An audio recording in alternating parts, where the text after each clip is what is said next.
Welcome to the deep dive.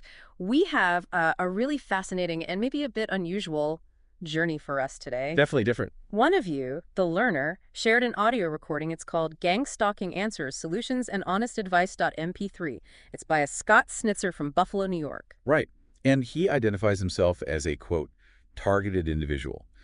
So this recording is, well, it's a very direct, kind of unfiltered look into his world, his perspective. Exactly. It's not our usual, academic paper or historical text. Not at all. But it gives us this unique chance to understand a viewpoint that, frankly, exists way outside the mainstream conversation. Yeah. And our goal here isn't to, verify or debunk anything he says. No, definitely not. It's more about exploring and trying to understand the speaker's reality as he presents it. Precisely. So our mission in this deep dive, for you, the learner, is to pull out the core elements, his experiences, the specific language he uses, his criticisms, the advice he gives. We want to give you a clear map of his perspective, really, without getting bogged down in, endless speculation or getting overwhelmed. Okay, let's get into it then. So right at the start, he identifies as a targeted individual, TI for short. He actually mentions the term itself might have come from intelligence agencies circulating in the online TI community. Interesting. He also says where he is, Buffalo, New York, and that he's had this, what he calls open harassment tact going on for about 28 years. Yeah, a long time. And because of that, he says he lives with no pretense of privacy. That's quite a statement. It is. And he uses that term gang stalking to sort of frame these experiences. That seems to be the main concept he uses. Right. And just for clarity, the learner, when he and others in these communities use gang stalking, it generally refers to experiences of, systematic harassment, surveillance, often by, they believe, multiple people coordinated together. Okay. And what's his stated goal with this recording? He says he wants to truly empower targets. That's his phrase. By making them aware of realities he thinks they might be missing. Missing why? Well, he points to a few things. The tactics used against them, what he refers to as mind control technology, and also complex PTSD. He really urges listeners to research CPTSD specifically. And he presents himself as quite knowledgeable, doesn't he? Oh, absolutely. He mentions spending, I think he said, tens of thousands of hours on research. Wow. Yeah. He says it stems from being isolated, but also just a love of knowledge connected to what he describes as his high-functioning autism. So he's not just sharing anecdotes, he's framing it as analysis based on deep research. Exactly. And he makes a point of saying, look, I'm sharing my personal stuff for teaching purposes, not to complain or be a victim. That distinction seems really important to him. Okay.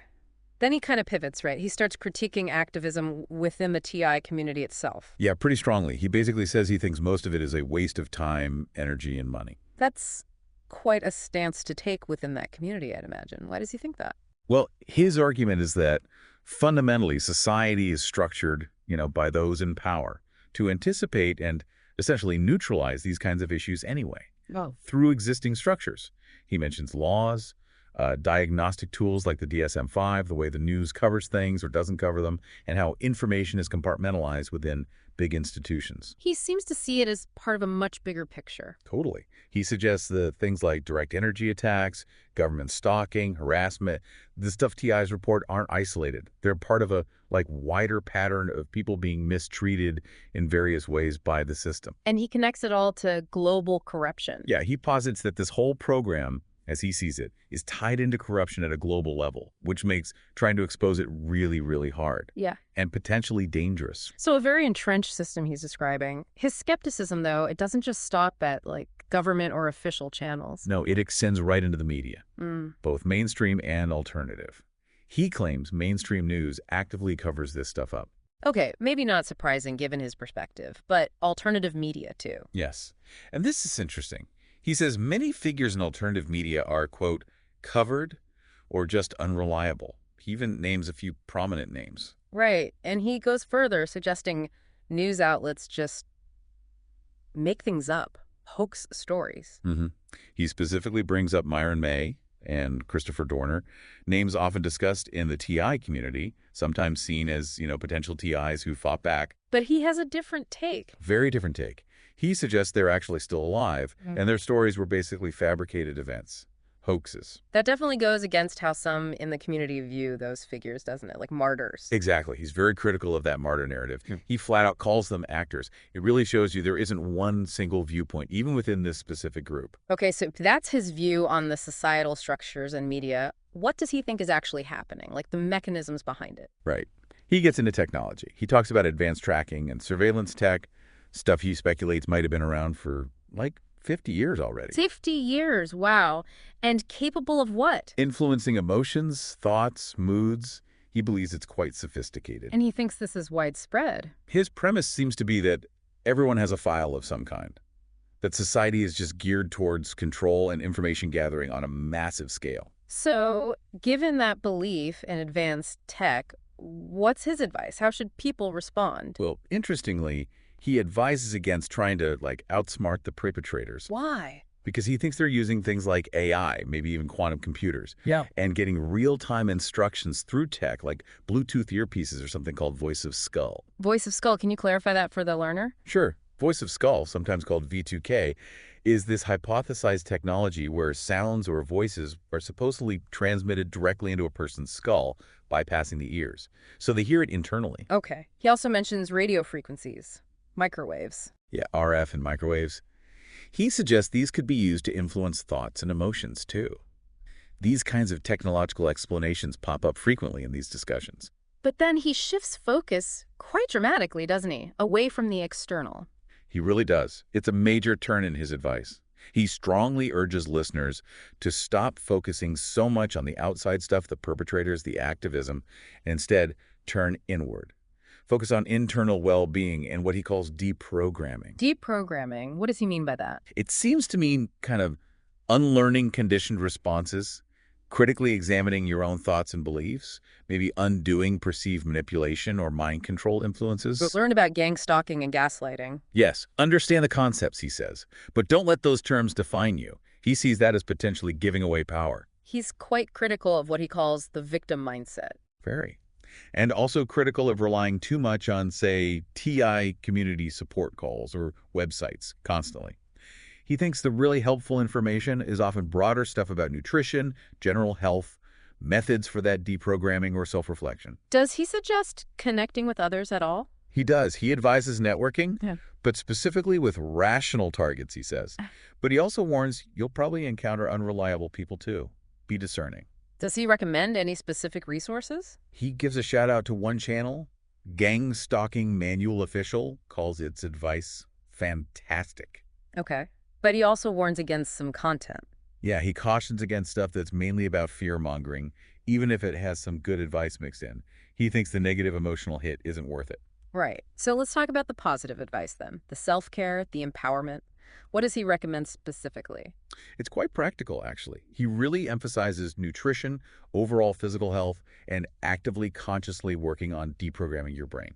Well, he suggests getting to know yourself really, really well, like deeply understand your own baseline, so you can better recognize if thoughts or emotions feel external or manipulated. Makes sense. Any specific practices? He mentions meditation, looking into supplements, but cautiously, with research, journaling, and avoiding stimulants. He also talks about diet quite a bit, right? Processed foods. Yes, he specifically mentions processed foods and glyphosate, linking them to gut health issues, which he then connects to mental clarity. So a strong mind-body connection is central to his thinking. And the core message there is? That your mind is the strongest weapon. That's his quote. He believes improving your mental clarity naturally boosts physical health and self-esteem. It's about reclaiming your internal state. Which leads him towards this idea of acceptance, it seems. Yeah, that's a big part of his later advice. Yeah. He argues you need to accept the reality as he sees it. You know, the fascist technocracy, the corruption, the powerful forces accept it to be able to move forward despite it. He tries to put it in perspective too, doesn't he? Saying TIs aren't uniquely suffering. Right. He points out that, look, lots of injustices happen. Lots of people suffer without acknowledgement. It's an attempt to say, you're not alone in facing huge, unfair challenges. And despite that harsh reality he paints, he encourages finding beauty, gratitude. He does. Finding light, practicing gratitude, and, crucially, making a conscious choice not to define yourself solely as a targeted individual. Why is that so important to him? He seems to believe that identifying too strongly with that label, dwelling only on the negative, actually gives power to the perpetrators. It keeps you stuck in their narrative, so to speak. Instead, he wants listeners to look at their own lives. Exactly. Reflect on how you're spending your time, what regrets you might have, what really matters to you. It's a call for taking proactive control of your inner life and priorities, no matter what's happening externally. Okay. So let's try and distill this for you, the learner. What are the key takeaways from his perspective? Well, first, definitely question information critically.